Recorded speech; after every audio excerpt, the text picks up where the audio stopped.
Hello and welcome to another episode of the Wisdom of Friends podcast. Thank you for tuning in. If this is your first time listening, then thanks for coming. This is a podcast where you get to learn more about your friends and community, their wisdom, their trials and tribulations, timeless insights, and their secrets. Now, let's get into the show. Please welcome your host, Cal Arras. Hello, folks. I'm Cal Arras, your host, and welcome to another episode of Wisdom of Friends. Today, I'm really excited and delighted to introduce you to a very good friend of mine. Her name is Pamela Stambaugh. Now, Pamela is a president and founder of a company called Accountability Pace. She's also a managing partner of Harrison Assessments. For 30 years, Pamela has provided feedback to over 2,500 executives as a coach and advised business leaders to improve performance, productivity, and results, including 5 years as a Vistage Coach for senior executives and their direct reports. Her specialties are team facilitation and employee engagement. Clients have included companies large and small, including CBIZ, GE Healthcare, Abbott Labs, MarshBerry, and Culinary Concepts. Pamela has authored 2 business books and spoken and trained around the globe. She's a graduate of Lewis and Clark College and earned her MBA at the University of San Diego. Community service includes chairing the University Club's Distinguished Speaker Series and leading a team of coaches for landmark education. Friends, in this episode, Pamela and I talk about her journey from Wyoming to corporate America and the challenges she's encountered along the way. And this episode is filled with power-packed insights. I hope you enjoy it. So pull up a chair and listen in. And without further ado, let's welcome the one and only Pamela Stambaugh.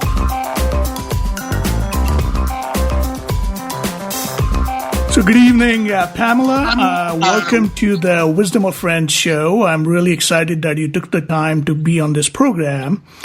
And let me start off with my first impressions of you. And this was almost 10 years ago when we met during the Wisdom course in San Diego. It was a year-long program where we really explored how to live with passion and how to contribute to the world. And that was an incredible journey that I had personally in my life. But what stood out for me about you was your incredible drive and passion and leadership in the community. So that was the first thing that comes to mind when I think of you, just your amazing presence and your leadership gravitas that you bring to every meeting, every program that you attend. So just wanted to let you know that. And again, welcome to the show. Well, thank you, Cal. Very, very, very kind of you to think of me so well. And, you know, it's interesting. For the last 3 years, I have been coaching the Wisdom course. So, and this year and last year, I'm the coach of the coaches. So I'm leading the accomplishment team. So I'm still in that conversation, and it has transformed as well as we have transformed. So still very exciting. This is the last year of its live version, the way it's been led, and the way it's been being led next will change. So we're excited for the next chapter. Oh, definitely. I mean, I certainly took away many distinctions from that course. I mean, with a new level of power and effectiveness that's helped me amazingly in my career and in my personal and professional life. So no, that's so great that you're head coaching that program, and I'm really excited to see what's coming up next within the next phase of this incredible program that's being offered. So one of the ways, Pamela, that we kick off our show is by asking our guest a very simple question, and that is, what's your favorite philosophy or quote that you live by, and how have you applied it to your life? Well, Cal, it's a great question, but of course a very broad one. I took some time at the end of the sequence of courses with Landmark, that wisdom division, and I really looked at who do I want to be for the world, and I took up the mantle that what I want to make the difference in is that leaders lead with integrity and love and listen for people's greatness. That if all leaders came from that place, the world would be safe, the world would be warm and inviting place to be, that examples of excellence would be what we were talking about instead of the divisive conversations we're having today about who's right and who's wrong. Because when you listen for people's greatness, you don't listen for what they have said that's wrong. You listen for the gold. So, I can't say that I am that 100% of the time, and I can certainly say that the place I want to be is having generative conversations. And when I slip and fall, when I trip back into my old ways of being, my community lets me know, right? As the gift of community is they're a sounding board for the good and the bad and the ugly. No, that is really great. And I think the two specific things that you highlight here, which I really like, is leadership and accountability. And just to give you a little background for our audience here, Pamela's been providing feedback to over 2,500 executives as a coach, as an executive coach, as a facilitator, and to help people improve their performance, productivity, and results. I mean, her specialties are just really focused on, how do you acquire A-level players in the organization? How do you align your team? How do you engage in create a shared responsibility? And we'll kind of get into that. So one of my questions and what I'm curious about, Pamela, is did you, growing up, I was looking at your background and I did a little research on your bio there, and I found out that you grew up in Wyoming. And what I'm curious about is, did you always know that you wanted to be a leadership coach and an executive A player? Or how did that journey begin for you, and what kind of choices did you have to make along the way? No, Cal, it's interesting. That was not an immediately known trajectory. I actually began my career as an English teacher in the high school, English literature education. And that journey went on for quite a while. I would say that I taught for 4 years, but soon thereafter, I had always wanted to get into business, and my parents were old-fashioned. They said, if you want to be in education, we'll send you to or if you want to be in business, we'll send you to secretarial school. That wasn't exactly what I had in mind. I think I did have a distant dream of making a difference in the business world, bringing myself into that context, but I wanted more of a business degree, but they weren't up for that. So I came out of high school into English literature education and pursued that long enough to have some of that experience. And then I went on to media and was in radio, television, newspaper, and magazine. So it more was a zig and a zag. I eventually said I want to get my master's degree in business and found my way back to my original intention with that decision, and did that in 84 to 86 here in San Diego. And so, that was what centered me in business. And at that time, Cal, there were fewer jobs. The economy was not great in 86, and so that contributed largely to my becoming an entrepreneur, which I happen to have an affinity for. But that was the driver for that. It was more circumstance than it was intention. No, that's so fascinating. And one of the questions we normally get from our audiences is about finding the calling, finding your passion. And, oftentimes they have an interest, but they aren't sure how to go about it. And so my question to you is, when you're coaching some of the entrepreneurs or professionals or executives, how do you work with them in terms of helping them identify their true calling or identify their true vocation, if you will? Or what advice would you give them?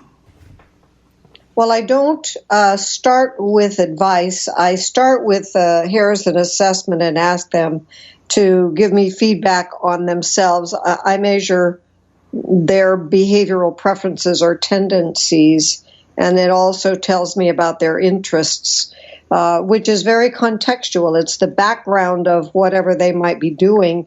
And if they're off purpose, then their enthusiasm for their own goals will be affected.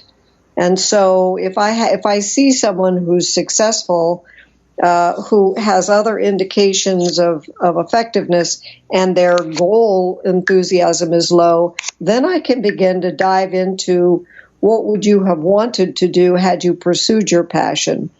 But without that feedback, I have to poke around at it. And I like to say that the work I do with the assessment gives me hard data on the squishy people stuff and enables me to dive right into meaningful dialogue and conversation with someone I'm coaching without having to wait to get to know them and suss it out, if you will.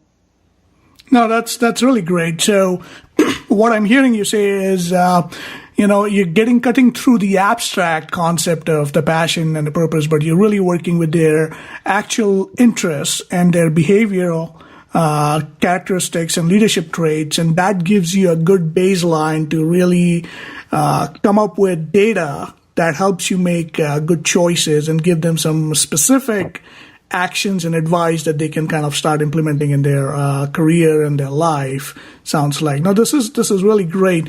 Could you share a little bit about that assessment so that people can find out more about it? Well, yes. So the Harrison assessment is an assessment that helps to predict job success, and it's a very, very robust tool that now when someone has taken it, it's about a half an hour experience. And now you have this huge body of data about their work preferences, which is what it's getting at. Is like, what are your preferences at work? And then are you aligning your work with your preferences? The research by Dr. Harrison indicates that if people enjoy 75% or more of what they're doing in a given day, they're 3 times more likely to be successful as well. So the alignment of preference and performance is quantified, and that's what the Harrison assessment is measuring. No, that's so great, and we'll include some of the show link some of these links in our show notes for our audiences to find out more about that. So, Pamela, I'm going to take a walk back the memory lane here and ask you a few questions about growing up. So, who were your mentors growing up, and whom did you idolize? Were there any celebrities or leaders or people that you kind of looked up to growing up and you wanted to be like them, or anything that you could share? That's interesting, Cal. I think my father was very much someone that I admired a great deal. We moved every 3 years growing up until I was in high school. We moved for the last time in my period of time with parents when I was in the middle of my freshman year of high school. So I was the oldest of 4 children. That meant I spent 3.5 years in Cody, Wyoming, and then moved on to college, and my siblings all kind of grew up there. So I didn't have a lot of symbols. I did. My parents were friends with Al and Ann Simpson, the senator from Wyoming, and his father, Millward Simpson. In fact, my dad married Al and Ann brother and sister-in-law. So they were amazing people to me. And there were a few people in our parish that I thought highly of when we were growing up. But I've looked back on my career and realized I had moments of great coaching for myself, but I didn't have that one individual who provided sustaining the example set. And part of that is I also saw in my own Harrison assessment that I had kind of been someone who really was more into experimenting, trying this and that, than I was persisting. And I really, when I saw that in 1999, it had a huge impact on me because I realized I'd gone here and done this, I'd gone there and done that, but I hadn't really stabilized into something that would be meaningful for me into the future. So I think I've taken my lead from my reading, philosophers or business gurus who set forth a good example, and more recently, I have certain books that I really, really enjoy. Transparency is one of them, about ethics in business. And I really like Simon Sinek. I don't think it's as meaningful going backwards, but Transparency was written by Warren Bennis, who, as you know, is a major business guru. Daniel Goleman, who's well known for his emotional intelligence, and James O'Toole. My copy of that book is dog-eared. I just really, Charles Handy, who wrote about paradox, which is another uniqueness of the Harrison assessment, his work in the social arenas. Of course, Werner Erhard. When I found landmark education, I was very taken by the ontological approach. And then I also had some spiritual training as well. So, wow. No, that's such an incredible sharing right there. And I think most of these books that you mentioned are just incredible bestsellers with amazing literature and wisdom behind it that can totally alter people's destinies. And I can see why you would, someone in your position would recommend these books.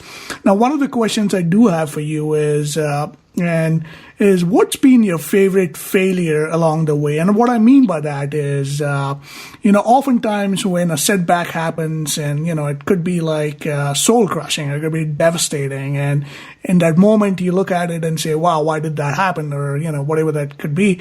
But when you move it forward, when you go into the future and when you look back, you see that was probably one of the best things that happened. And to give you an example, in my own personal life, I remember this was almost 35 years ago when I was applying for my U.S. visa. I was doing my undergrad in India and I had this opportunity to come to the States to finish my undergrad, which was like doing my freshman and sophomore year in India and the junior and senior year in the States. And when I'd applied for that visa, I was turned down. And I felt that it was like one of the worst things that happened then, because all my friends, and they were all, leaving the country for better pastures, if you will. And I had to stay back and finish my education. But then 2 years later from that point, I applied for my master's program, and I then got my visa and got a full scholarship. I wouldn't say full scholarship, but partial scholarship towards my master's program. And that turned out to be like a blessing in disguise. So my question to you is, when you look back at your life, were there any favorite failures that comes to mind? Well, I think my favorite failures are probably that I've been married 3 times, right? And it was, after my second divorce, I looked around and said, well, the common denominator here is me. And that was when I actually found myself in the Landmark Forum, for example, and when I took on myself as somebody to really realize that I needed to, attend to how I was showing up in the world, give that a little bit more attention.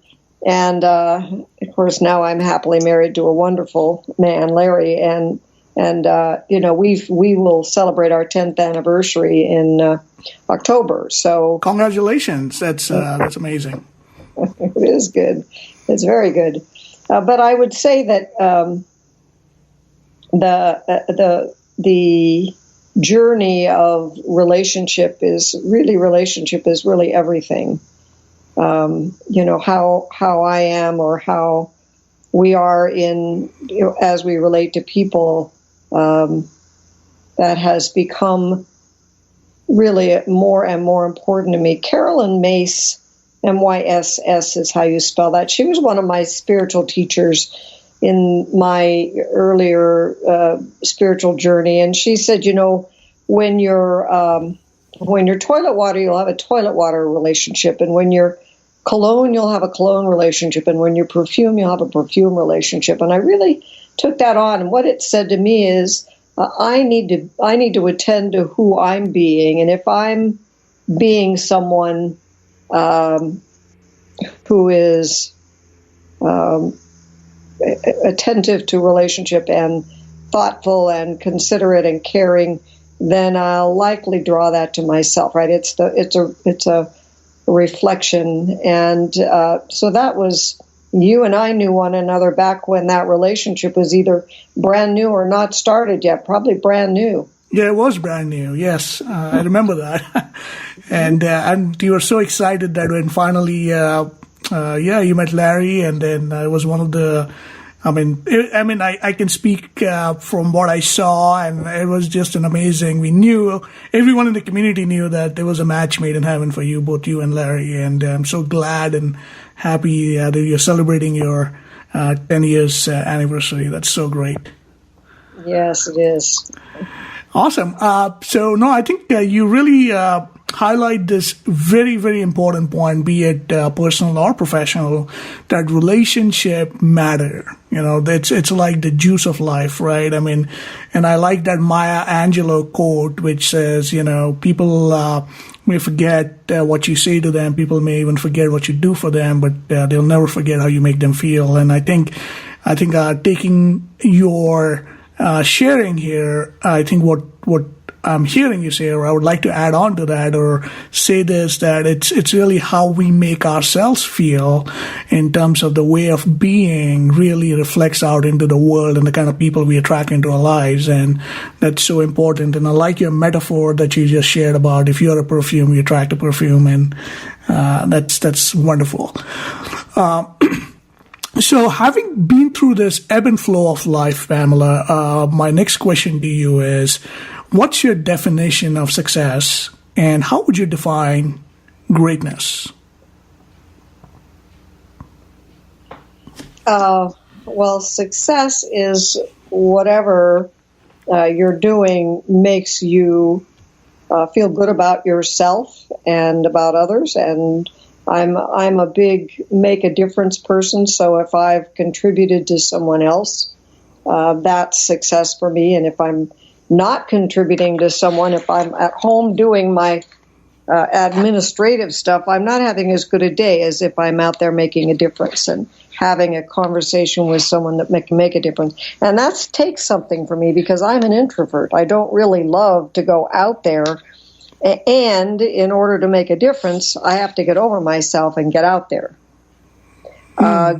Greatness, I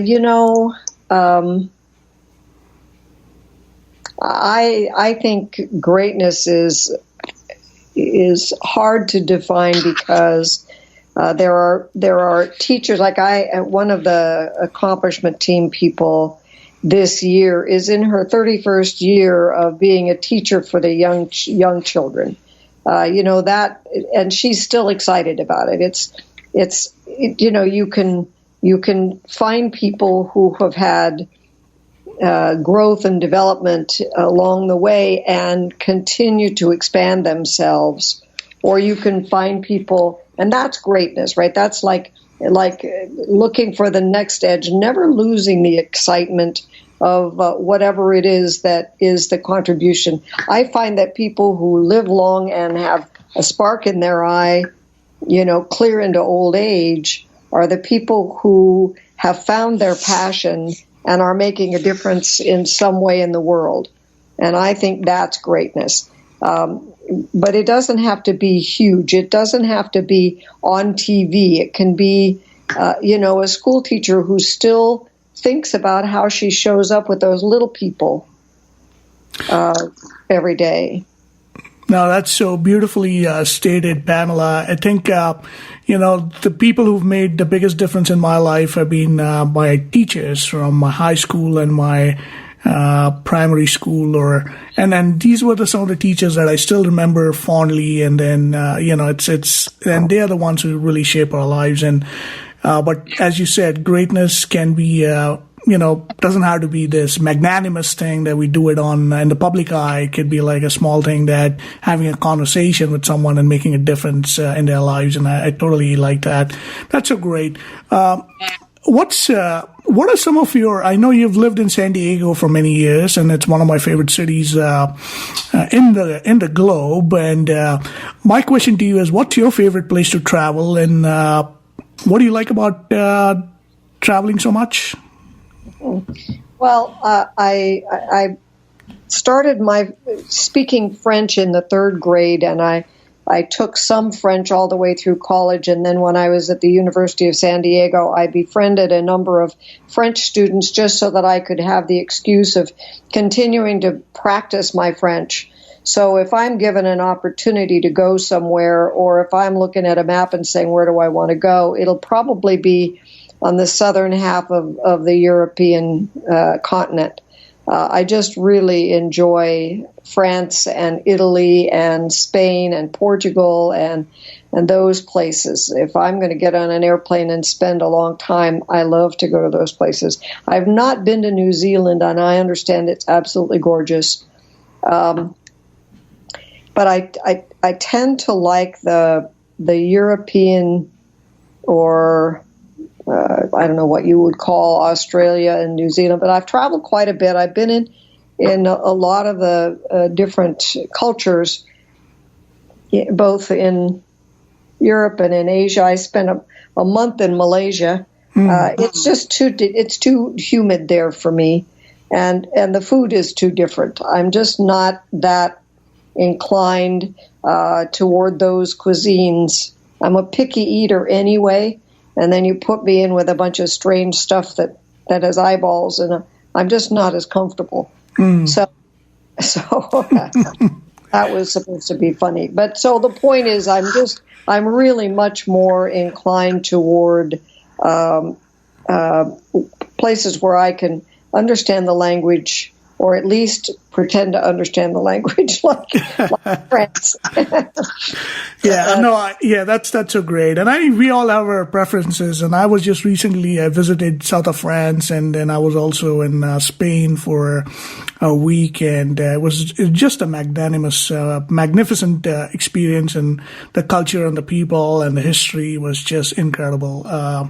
So no, that's so great. So what are some of your favorite hobbies and interests when you're not coaching and leading and making a difference in the community? I like to collage. There's a woman wrote a book called Soul Collage, is some version of Soul Collage, which is really getting access to deeper meaning, if you will. We collage in the wisdom course, right? But this is like that, only there are some spiritual overtones to it, and it's a self-expression for me. So I'm putting together a little group of people to do that together. I would say yoga could probably fall into the category of a hobby, because I try to get there 3 times a week, and I really find it. Did you hot yoga, or was it vinyasa? No. Yeah, vinyasa. Mm-hmm. Okay, got it. That's what I do. I went this morning, Monday, Wednesday, Friday. Nice. Yeah, and swim and, just stay active. We live downtown, so walking. I always have my iPhone camera close at hand, and we like to take pictures. Both Larry and I he's probably more of an official photographer than I will ever be. And with a snap and shoot iPhone, it's pretty easy to pretend and just go have fun. That's so great. So I'm curious about the spiritual collaging. So how different is it and what is it about? Could you give us like a high level example of what that is? I'm really curious about that. So it's a portrayal of you just put pictures together that you cut out of a magazine or pull down from the internet and put them together like you would a collage for when we were collaging our winning formulas and things like that. And then if you have a group of people, it's a community within which you can then have some fun doing interpretive readings of those cards, and you can actually create a deck of cards. So there's a particular card stock that's quite strong, and the size is, 4x6 maybe of card, and then there's a sleeve that you could put over your collage, and so you can build up this deck of cards. You can look it up on the internet. Soul Collage is a book, and it's, it goes through what all of that is. I'm just beginning. I've been doing soul collaging with a friend for a while, but I just recently have said, what, I'm going to pick up that book and really read it. And so you create little communities and go back and think of who were the influences. A lot of the kinds of questions that you're asking, Cal, would be useful kinds of questions when you're thinking about the collage that you next wanted to do. So, no, that's great. We'll definitely include that in our show notes here. So I want to kind of move on to the next section of our interview here, and it's some of the questions that we have gotten from our audience. And so the first question I have for you, Pamela, is what, in your opinion, stops people from achieving their fullest potential? Well, I think there are a lot of reasons why people stop. Fear being one of them, right? Lack of self-confidence, attempting things and then failing and taking failure as something seriously wrong with them rather than seeing it as a step in a journey. And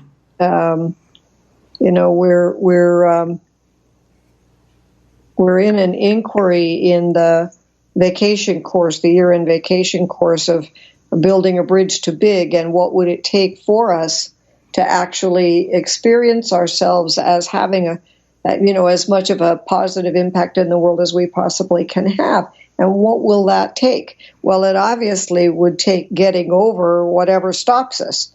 So I am in that inquiry. We're all in that inquiry this year of what is it that stops us. So if I look at my own stops, one of them is I make myself wrong for something, and then I don't want to do that again. Right? I mean, it's a pretty human thing. Or laziness, right? Not wanting to address something else. I'm pretty active in a number of social environments or communities. We have a university club here, and the Distinguished Speakers Series is a monthly event where we take on an issue of importance to the community. And I get expression beyond myself in that realm. I'm the chairman of that committee. And, we take on what's the economic impact of the San Diego Convention Center on San Diego, for example. That's our topic in September. I would not have raised my hand to be the chairman, but I'd outlasted everybody else on the committee. That's some kind of stickiness and persistence and perseverance. No, that's great. That's awesome. And just for the benefit of the audience, Pamela's authored 2 business books, and she has given speeches and trained around the globe. She's also a graduate of the Lewis and Clark College, and she has earned her MBA at the University of San Diego. And as she was just saying, she's been chairing the University Club's Distinguished Club Series, the Speaker Series. And she also leads a team of really high caliber coaches in San Diego. So the next question I have for you is, Pamela, and this is steering more towards organizations, and as most of our audience here is entrepreneurs, professionals, and really executives working at some of the Fortune 100 companies here. So my question to you is, in today's day and age, with all the global economy that we have going on, and why do you think it's so critical now than ever for talent acquisition and talent management in today's day and age? Well, I think it goes back, Al, to the point I was making earlier. If people are doing work for which they have a passion, then they'll bring themselves to that. An organization is a place that should provide their employees with an opportunity to be a part of something larger than themselves that has some meaning, even if the job is not specifically in and of itself motivating. The purpose of the organization and the way in which people are treated, and the way in which they feel a part of something bigger than themselves has an impact. And so talent is those are the feet that get the job done, the hands that get the job done. And so if people are treated like an asset, like another asset, then that's not as favorable a view of the individuals who are contributing to the organization than if they were treated as individuals who have unique contributions to make. And if organizations were interested in finding those unique contributions, then there would be a higher level of engagement.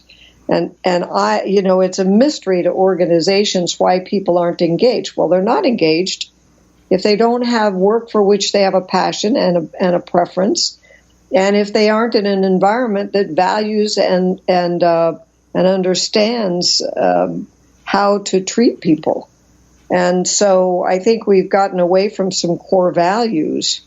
I actually wrote a paper on strategic planning and that whole picture there of how far away from core values that leadership has gotten. And I'm not the only one who says that. There's the Edelman Trust Barometer that is published every year about how is the trust of leaders in the world, and the trust of leaders is at an all-time low.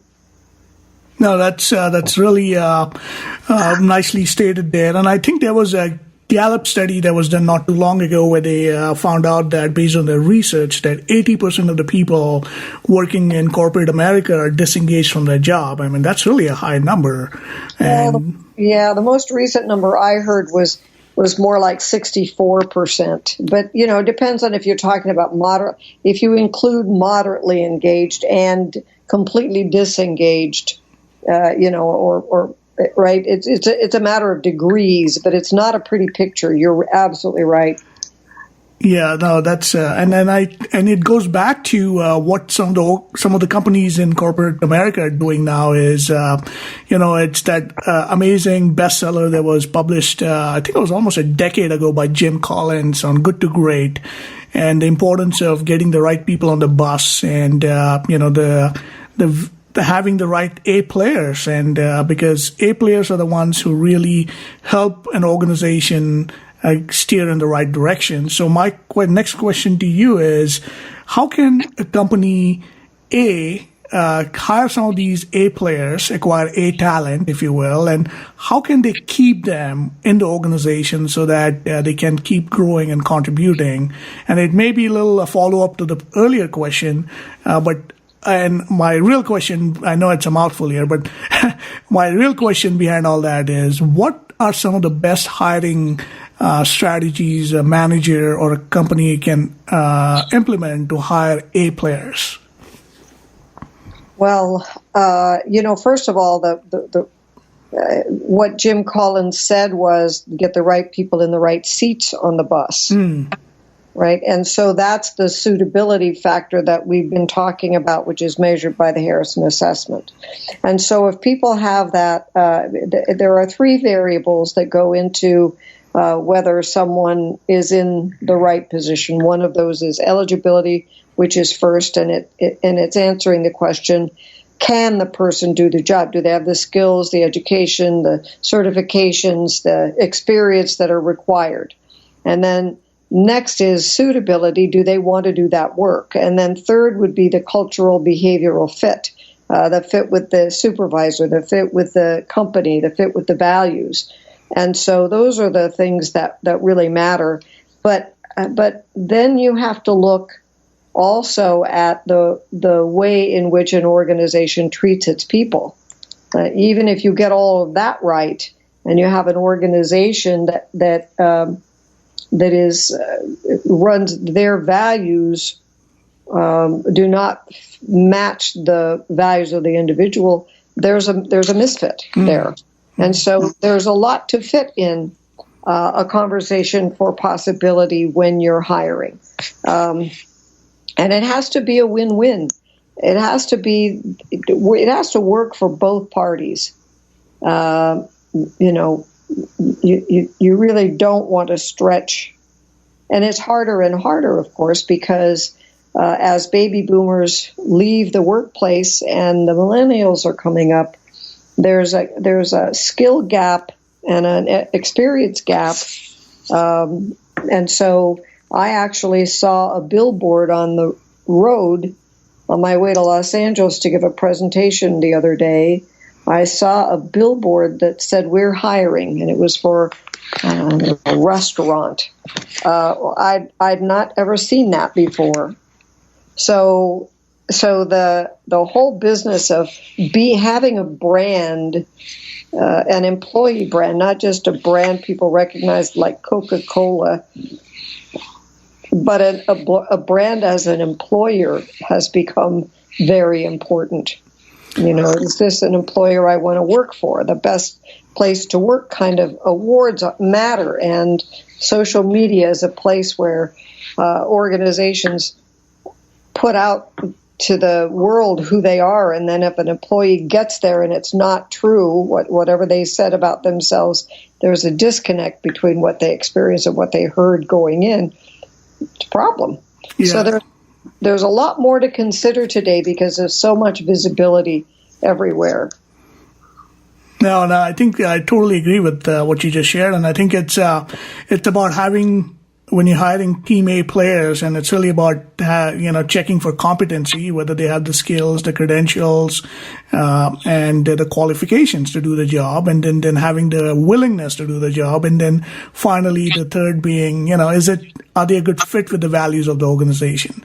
And I think that's so critical. And I think the other point I also would like to make here, and I want to kind of branch into, I know there's so much I want to ask you, but we're running short of time here, but I would like to ask you the next question on leadership. And I know that's your forte as well, as being an executive coach and having coached a lot of leaders within top organizations. So my question is, there is that old saying, correct, that people don't leave organizations, people leave their managers when they quit a company. So, it also comes down to the point of level 5 leadership. So what would you say are some of the critical steps that an organization could start taking to develop good leaders? Or in other words, what is your take on having a strong succession plan throughout a company? Well, you have to identify candidates that have potential, but it's a double-edged sword actually, because sometimes what happens with people who have been identified as a high potential is that then they start being all about getting the next layer and the next layer and the next layer of the job for themselves, and they stop caring about the culture of the organization and taking care of their people, and it's all about looking good and making themselves out to be the one, right? So they're competing for the next position. The organization gets narrower at the top. So that has become a bit of an issue for some companies. Succession planning is a process that requires that you actually understand what the role is, what's required, and that's not clear a lot of times, right? It could be better in most companies, but it's really important when you put someone on a career path inside an organization that they know what they need to learn in order to be available and ready for the next level of responsibility. One of the things I've seen happen, and I've been checking this as I talk to companies about what they're doing and participate, is they'll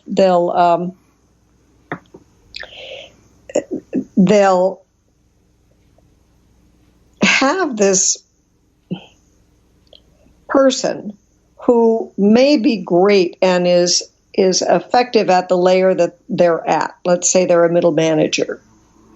And they need more, but some of what they're doing that's effective at that level is exhausting them. They have what I call compensating strategies for getting the job done. So, for example, maybe they're collaborative, but they're not really, they don't have a strong preference to be collaborative. They just know that's the way the culture is, so they have to do that. Well, it might be something they can get away with not being true to themselves and being collaborative at the level they're at. But at some point, as they go up the levels of responsibility, their compensating strategies aren't strong enough and don't have enough substance to carry the breadth of responsibility they're getting on the way up. And so at some point, there's going to be that moment when they just can't hold it together. And that's what's happening, is that the organizations are superficially assessing people's capacities to be able to take the next level of responsibility. And again, I mean, it's my tool, so you can understand why I come back to it. But we measure that stuff. We know what the developmental behavioral competencies are that an emerging leader needs to have, and where this person is relative to those needs. So, and you mentioned earlier, I'm a managing partner in that Harrison assessment. I've been working with that tool since 1999, and it has brought more and more value all the time. We're now measuring employee engagement and in a way that's actionable. So I'm passionate about this, Cal. I think you can tell that there's so much pain when you don't do that succession planning thing. Well, any of the people stuff, but the disconnect for people who are working with someone that they don't respect. That back to the statement you made earlier about people lead people. You get an organization, a really big organization like GE Healthcare, for example, which I work with, and you have these people. They've got one job, they kind of get used to that job, and then all of a sudden there's an organizational shakeup, and oh no, now I'm over here doing this job, and I didn't want that job. I liked the one I had. It doesn't seem to matter. Yeah.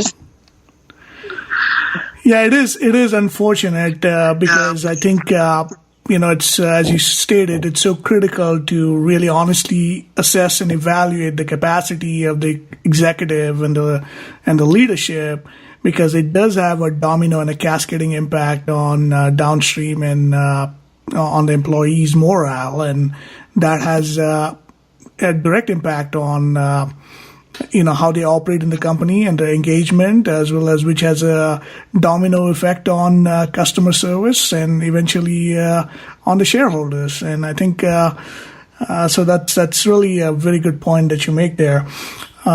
One other question I have before we jump into the next section, and that is, I know I was reading one of your blog posts recently, and that you had mentioned about how, in today's, there are roughly 10,000 baby boomers, they are retiring between now and 2030. And so the next question is, and then 8 million millennials are entering the workplace. So my question to you is, can millennials be managed towards their highest potential, given some of the tools that companies have been traditionally using? Or what would you suggest, or what would you say to that? Boy, that is a loaded question, Cal. I realize that. So let me simplify this. What suggestions would you provide to organizations to better manage millennials going forward? I think management needs to give more freedom to millennials and expect results, and never mind how they got those results. And I don't mean that outside of the frame of ethics and all of those things. I'm talking about if they want a result, if they're clear what the result is and the by when of a result, and then that millennial chooses to do that work with his feet up on the beach. There's this desire to have freedom that was never in our, they're just not conformists the way the earlier generations have been. And so there's this experience that people have of millennials that they just don't behave themselves. And there are a lot of funny things funny stories people tell about their experience with millennials. I think they're, as long as you have someone who's got, core values and isn't out there, with drugs, because I've had some serious concerns about the youth and the the amount of drug use. But I really think that millennials are people with a good brain, and they're probably more adaptable to the future world we're moving toward and living in than a lot of people give them credit for. And it's just a matter of they have to change in order to be able to manage a new kind of worker, and they don't want to do that changing. Yeah, and I totally get your point, and I think most companies are starting to lean towards that, and with they're slowly shifting their strategies in terms of employee retention. I think you started seeing things like telecommute and flex days and remote workers and things of that nature that allows the millennial to work on the beach and still deliver on their results. And then also there is a thing about offshore consulting and contracting, which we won't get into at this point. But I do have many friends who are lifestyle entrepreneurs and who are who have companies that they run remotely, and they are pretty successful at it. So I think companies need to seriously start looking at what strategies that they can adopt to retain some of the A players from these young millennials. That's such a good point. So moving on to our next section, and this is going to be a really short section. I know we are close to an hour mark here, and I could go on forever with you with this amazing conversation, but in the interest of time, I'll try to keep it short here. So the next section is the rapid fire round, Pamela. In this section, these are just a bunch of fun questions I'm going to ask you, and it's the first response that comes to your mind. And if you want to elaborate on it, please feel to do so. But again, this is the rapid fire round. So Pamela, are you ready? Oh, sure. All right. So the first question I have for you is, whose brain would you like to pick? Oh, I'd really, this is a political hot potato, but I'd really like to know what I don't know that I'm even going to say that, but what is it that, well, let's just take an interesting brain like Trump's, right? Like there's got to be a wiring in there with some good use somewhere, you know. So I don't know. That's a hard. We can that's fine. I get that. So let me ask you the next question. Whose brain would you like to have had? Mr. Feynman? I like him, Richard Feynman. Yeah, Richard Feynman. Yeah, I would have loved to have been that interested in the physical world and, really be an adventurer in the ways that he was an adventurer. Right. The next question is, if you could be successful in another profession, which would you choose? I think it would have been really fun to be in commercial interior design. Oh, wow. That's interesting. Yeah. What color describes you best? Purple. You're actually the second guest on the show who's mentioned purple. That's very interesting. The next question is, if you could have witnessed one event in history, what would that be? If I what? If you could have witnessed one event in history, what would that be? Gosh. Witness an event in history. Well, the signing of the Declaration of Independence. Oh, that's great. I like that. And then this is the final question within the rapid fire section, and that is, if you could have any message of your choice on a billboard, what would that be? Love one another. Oh, I love that. It's beautiful.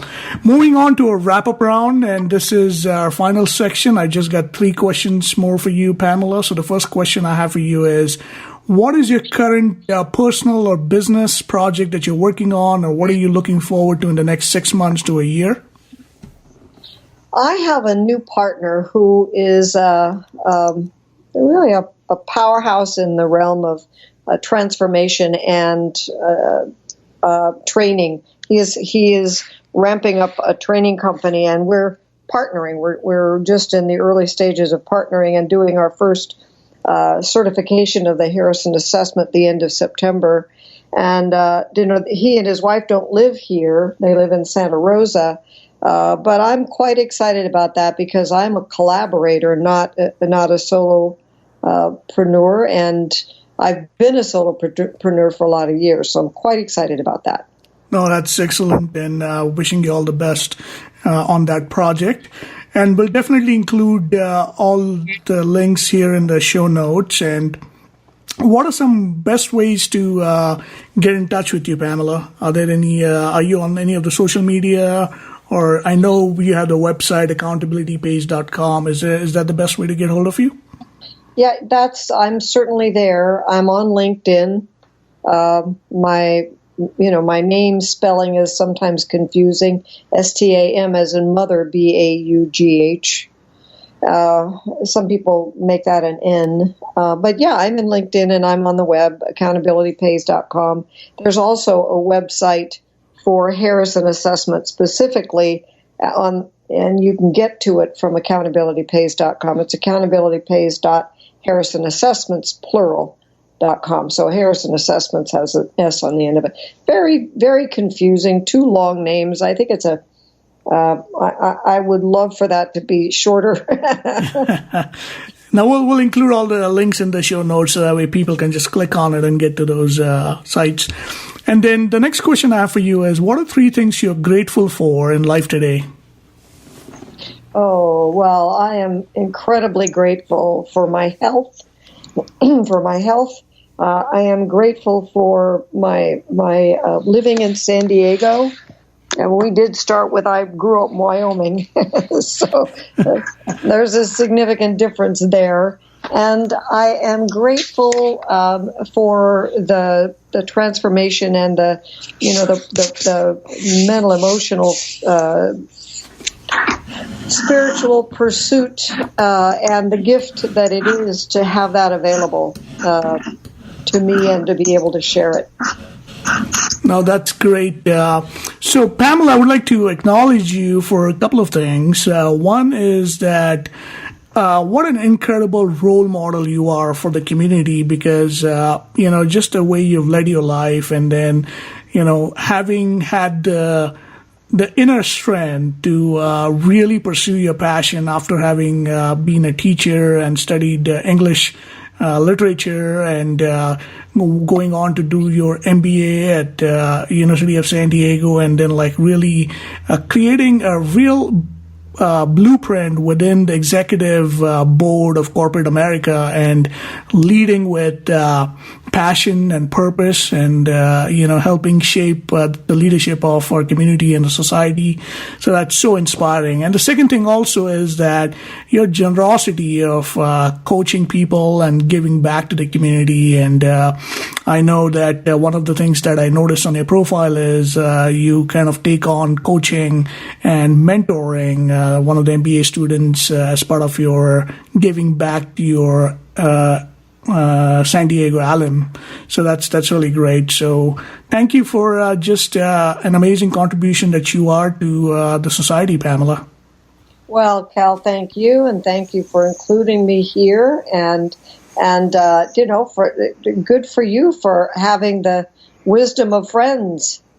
It's a great contribution, and I know that's outside of your work, so it takes something, and I admire your having the courage and the willingness to stride out there and be who you are and bring yourself to the world the way you do too. We miss you down here. I appreciate that. Thank you so much. And this is our final question, and this is how we wrap up all our interviews. And the final question is, why do you think people should listen to the wisdom of friends?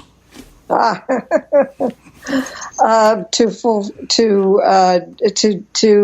have a fabulous journey and be inspired. I like that. That's beautifully said. So again, Pamela, thank you so much for your time and candid answers. I truly valued our time here and appreciated our conversation. And with that, for those of us who are listening, we'll wrap it up. And if you liked what you heard, please share. Don't be shy. Thanks for listening to the Wisdom of Friends show with Cal Arras. If you like what you just heard, we hope you'll pass along our web address, theglobalcontribution.com. To your friends and colleagues, be sure to check out our archive section on our website for previous episodes. This has been a Seven Symphonies production. Join us next time for another edition of the Wisdom of Friends.